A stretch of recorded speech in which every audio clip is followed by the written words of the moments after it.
Hi everyone. We're going to use the binomial series to explain the function as a power series and also state the radius of convergence. We want it to have this format here, so I'm going to rewrite this as 1 plus negative x to the power of 2/3. So now I can use the summation sign as the sum from n equals 0 to infinity. My k is 2/3. And n. And then my x, we have x to the nth power, so that ours is going to be negative x to the nth power. Now expanding this, we're going to get, I'll just do it down here, for our first term, or when we start with n equals 0, we're going to get 1. And then our second term, which would be a sub 1, that's going to be 2/3 times negative x. Then we're going to have plus 2/3, now we're right here, times 2/3 minus 1 is negative 1/3. And this is going to be divided by 2 factorial times negative x squared. And then our next term here will be 2/3 times negative 1/3 times negative 4/3, because it's negative 1/3 minus 1, or you could say 2/3 minus 2, and that's going to be divided by 3 factorial times negative x cubed plus dot dot dot. All right, now let's simplify this. I'm going to take these two here and pull them out and write this as 1 minus 2/3 x. All right. From there, I'm going to write my summation sign. And since I pulled these two out, we're going to start at n equals 2, because this was really a sub 2.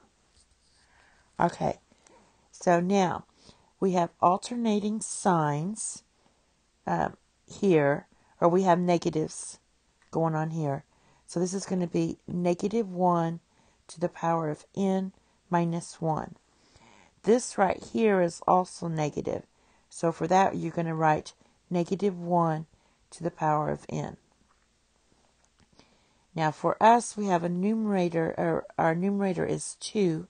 So let's write this as 2 times, and we're going to have 1 times 4.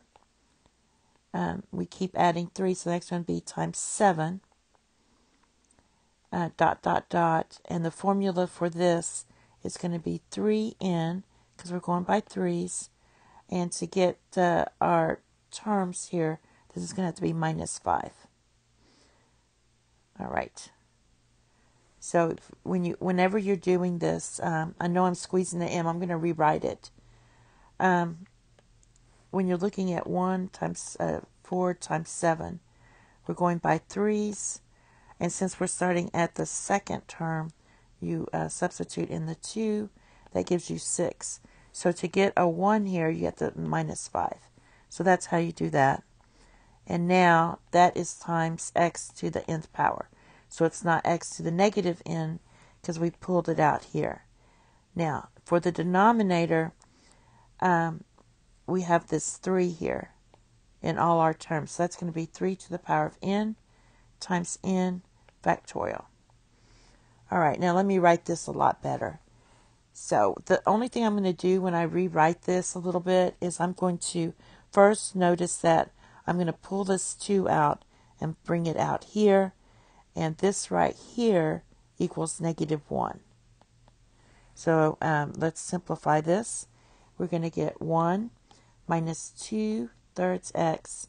I'm bringing out the 2 and the negative 1. And then we have the sum from, we started still n equals 2 to infinity. We had 1 times 4 times 7 times dot, dot, dot, times 3n minus 5 divided by 3 to the power of n times n factorial. And this was times x to the power of n. So this is the proper way to write that. All right, now for the radius of convergence, we basically just had 1 plus negative x to the power of 2/3 So we have absolute value of negative x is less than 1. Therefore, absolute value of x is less than 1. So your radius of convergence is 1. Thank you. Have a nice day. Bye-bye.